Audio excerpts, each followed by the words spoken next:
Magandang umaga sa ating lahat. Muli ako si Ginoong Joselito Sinsoro Jr. ang magbabahagi sa araw na ito. Ang ating paksang tatalakayin ay patungkol sa katangian ng isang mahusay na tagapagsalita.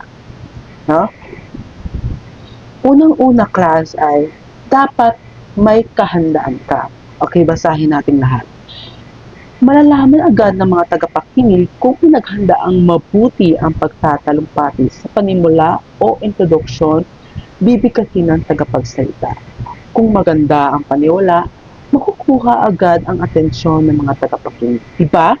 Tunay nga naman na kapag maganda ang panimula ay siyang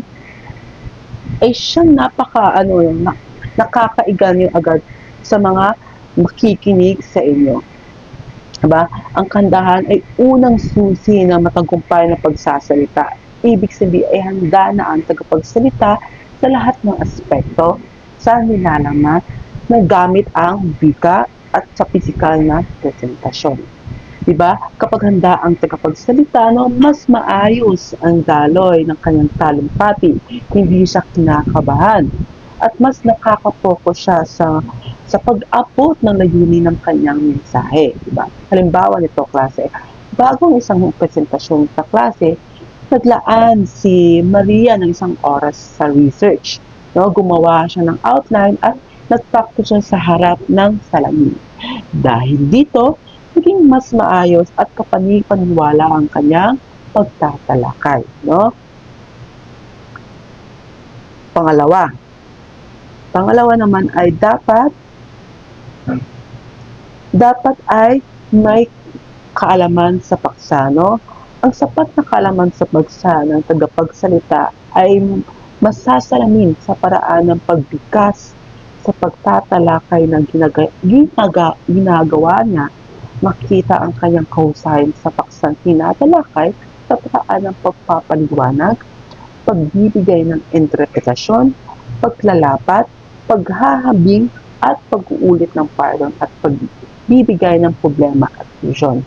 Madaling matakisan kung kulang ang kalaman at tagapagsalita dahil mararamdaman ito sa kanyang hindi at kinikilos. Diba? O sa madaling sabi, ang kalaman ng paksa ay dapat ang isang mahusay na tagapagsalita ay dapat may sapat na kalaman o pag-unawa sa paksang kanyang tinatalakay, no? Diba? Ang malalim na kaalaman sa paksa ay nagbibigay siya ng kumpiyansa at kredibilidad sa tagapagsalita. Kapag alam niya o alam mo ang iyong mga sinasabi, mas madali nating masasagot ang mga tanong ng mga tagapakinig at ipapaliwanag ng maayos o ng malinaw ang ating mga punto, diba?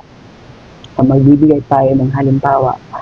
Si Amas ay nagbigay ng talumpati tungkol sa climate change, o diba? Dahil may sikat ang mga issue sa mga environment na tungkol sa climate change ang ating ibibigay.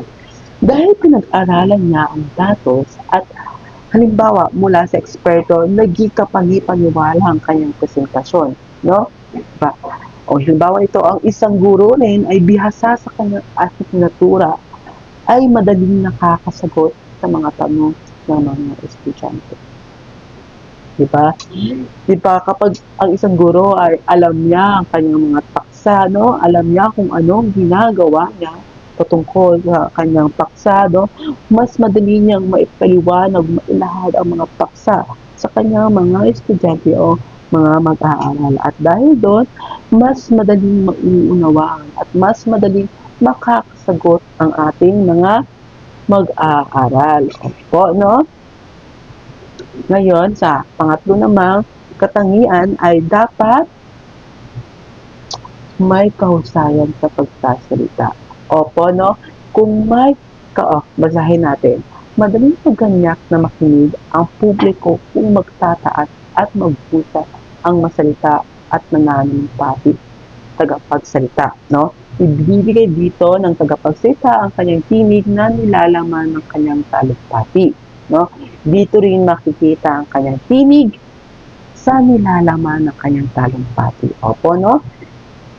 Dito rin makita ang kasanayan sa wika, tagapagsalita, gaya ng paggamit ng angkop sa salita.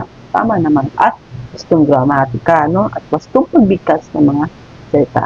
Mahalagang maunawaan ng tagapakinig ang mensahe kaya nararapat na ibigay ang lengguwaheng gagamitin sa uri ng tagapakinig. Opo, no?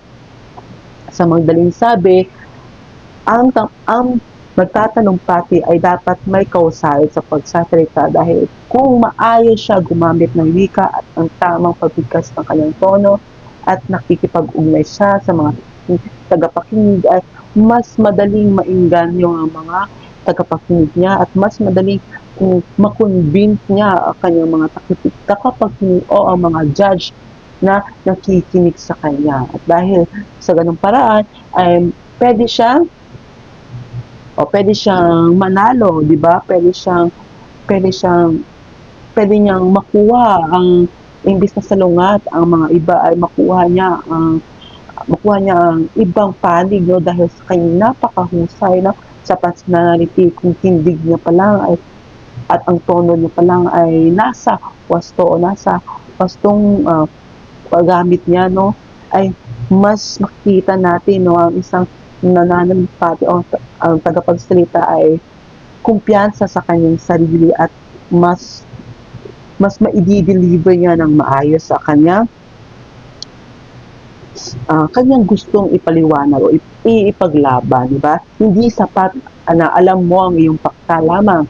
Kailangan na ipahayag mo ito sa mabuting paraan na malinaw, kaya-aya at nakakaiganyo. Kasama rin ito ang tamang kumpas ng kamay, o di ba? Dapat meron ang bawat kumpas ng kamay ay may iba't ibang meaning. Kaya dapat iwasan natin, no? O limitahan lang natin, no, ang ating mga hand gestures, di ba? Pagtingin ng mga tagapakinig, dapat talaga may connection tayo sa ating mga tagapakinig nang sa ganun ay makuha natin sila at wastong bilis ng pagsasalita. Kung ikaw mismo ay nananalumpati o ikaw mismo ay tagapagsalita, ay dapat tama lang ang bilis ng iyong pagsasalita nang sa gayon ay ang mga tagapakinig ay madaling makaunawa kung anong gusto mong ipahiwatig anong gusto mong ipaglaban. Opo, no? Yun lamang po sa aking parte, no? Sa konklusyon o sa kabuuan, ang pagiging mahusay ng tagapagsalita ay nangangailangan ng kahandaan, kaalaman sa paksa at kahusayan sa pagsasalita. Kapag taglay ng isang tao ang tatlong ito, mas nagiging epektibo siya sa pagpapahayag ng ideya, nakakahikayat siya ng tagapagkinig at nakakaiyon siya ng magandang impresyon sa kanyang tagapakinig. Ayun lamang po at sana'y naka-learn kayo sa aking klase. Maraming salamat.